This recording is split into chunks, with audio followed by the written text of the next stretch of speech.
Hey, it's Terry, Virginia's daughter. Welcome back to my channel. Have I got another video for you? So far on this channel, what I've been talking about is the Premier+2 embroidery system. I bought this system almost a year ago. It's just now that I decided I'm gonna learn this program and learn it well. And if you're like me, you bought the program, first of all, may not even know why you bought it. Second of all, thought you were just gonna jump in and start doing things. The program is way more sophisticated than that. So I have put in the time to learn the program and I want you to come along for the ride. And don't want you to miss any videos, so subscribe and like so that you can go along with me for this ride. If you ever have any comments, concerns, suggestions, leave them in the comment section below. And let me not forget to shout out to my subscribers. Yes, appreciate you. Okay, now let's get it. Oh, and one other thing.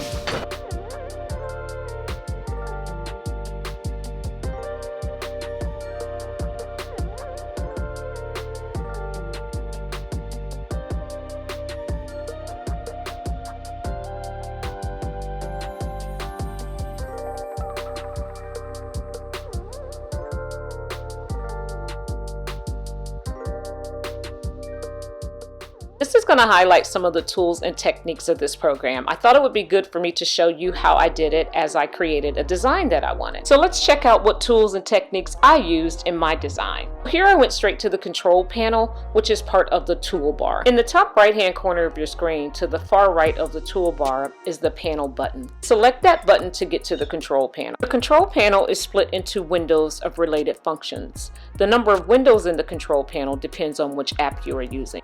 I have the Ultra package and therefore have 9 windows in my control panel. Beginning at the top left of the control panel, the windows are Design, Encore, Letter, which I'm currently in now, Super Design, Frame, Border, Applique, Decorations, and Modify. Don't be surprised if you get a pop-up message in the Modify window explaining further instructions as to how to use this feature, since in the Modify window, embroideries are always shown in individual stitches in 2D mode. I am in the Letter window of the control panel. The Letter window of the control panel will allow you to add lettering using single or multicolored fonts and fonts of special characters. You can see that I began by scrolling fonts to see which font that I wanted to select for the word hashtag.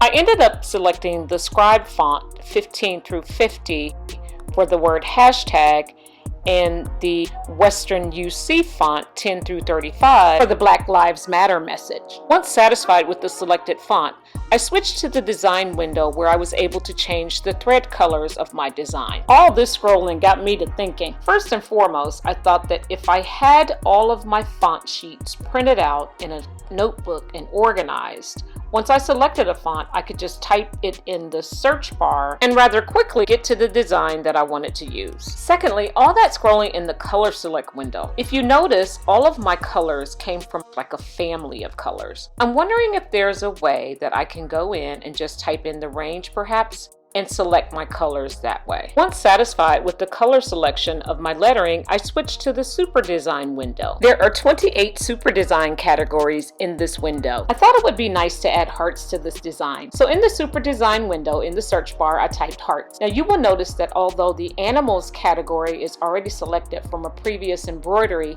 it did not affect my search results, even though hearts is a category of its own. I then made color changes using the same tools that I used previously to change the lettering. The only thing left to do at this point was to name the file and save it. I'm going to change my direction here a little bit in that I am going to show you how to get to the font guides.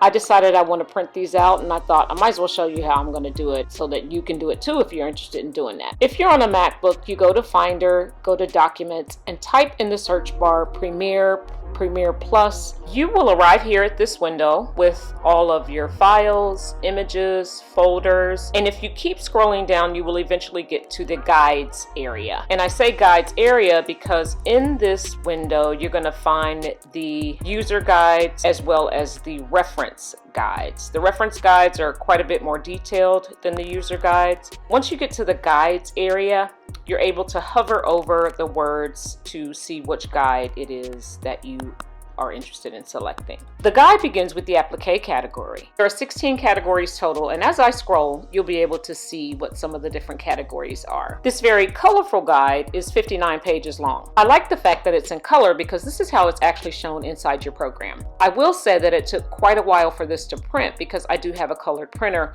but it's going to be well worth it when I go to my notebook and see exactly what it is that I want to select. Type the name of the desired font in the top right-hand portion of your screen where the search bar is located, and in just a matter of seconds, the selected font will appear. And that's what I'm talking about.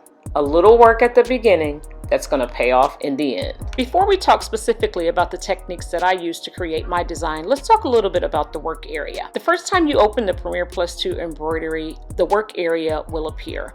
This is where you'll create and edit your embroideries. The work area is the area that's surrounded by the selected hoop. In my last video, I showed you how to change and customize your work area in the Appearance tab in the Configure component. The stitch area, on the other hand, is the available area inside of the selected hoop. In the work area, embroideries are shown in either 3D or 2D. In standard 3D view, the real hoop is shown with blue corners showing the stitch area within the hoop, and the background is shown. In realistic 3D view, the embroidery and background are shown without selection boxes, grid, or the hoop. In 2D view, the hoop size is shown by a blue outline with bold corners. Further customize your background grid by making the grids look bigger or smaller with the zoom in or zoom out feature. You can also turn the grid on and change its size. To turn the grid on or off, choose View and then Grid. To change the size of the grid squares, choose the Premier+2 Embroidery preferences and set the size.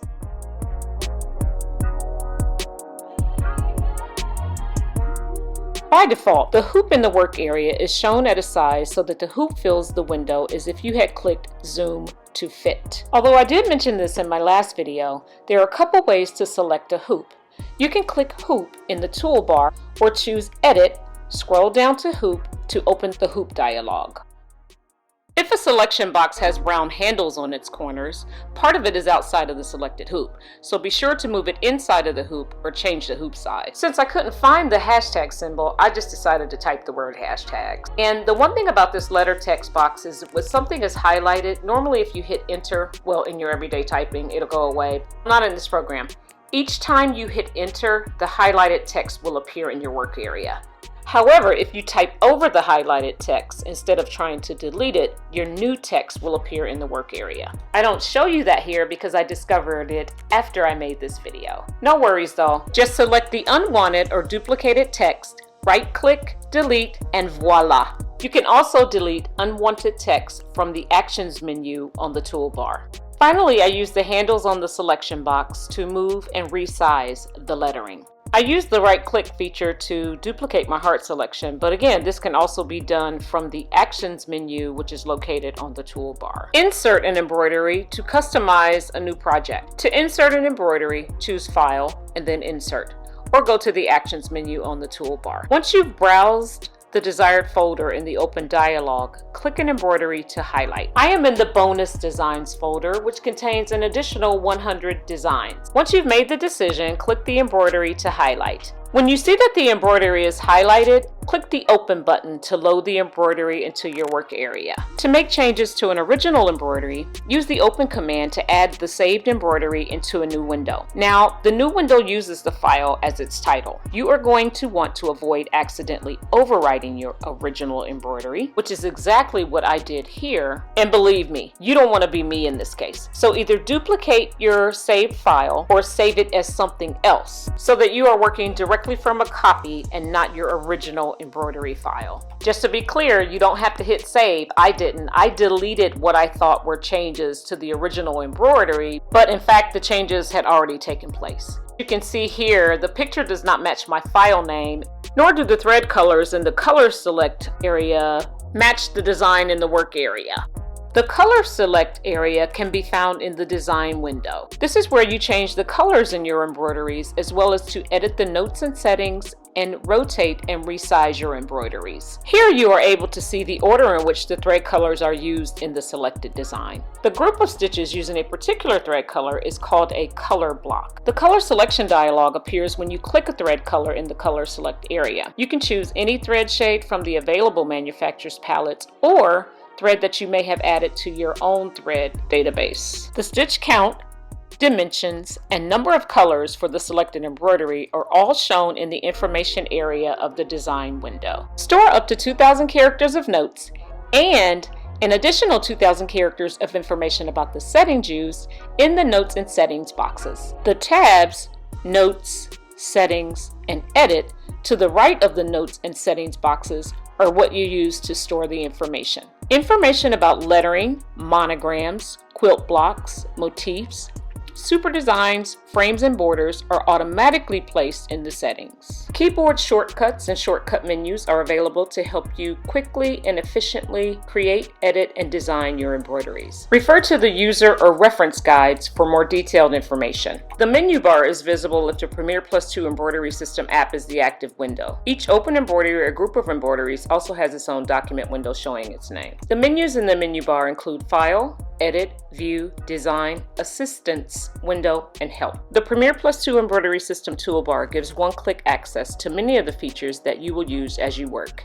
You can add, remove, or rearrange toolbar buttons as desired. In my last video, I showed you how to customize the toolbar by dragging items, adding, or removing them to make the desired changes. Refer to your user or reference guide for the Premier+2 Embroidery System terms and conventions. While this is not the most exciting information, I can assure you that is very helpful and most important. It's not something that you're going to learn overnight, but just like all parts of this program, keep referring to it, and over time you will develop the knowledge, skill, and ability that it takes to master this sophisticated program. If you're still with me, thanks for hanging in. Now do me a favor, will you? Subscribe and hit that like button so you won't miss any future videos. Until next time, peace and blessings.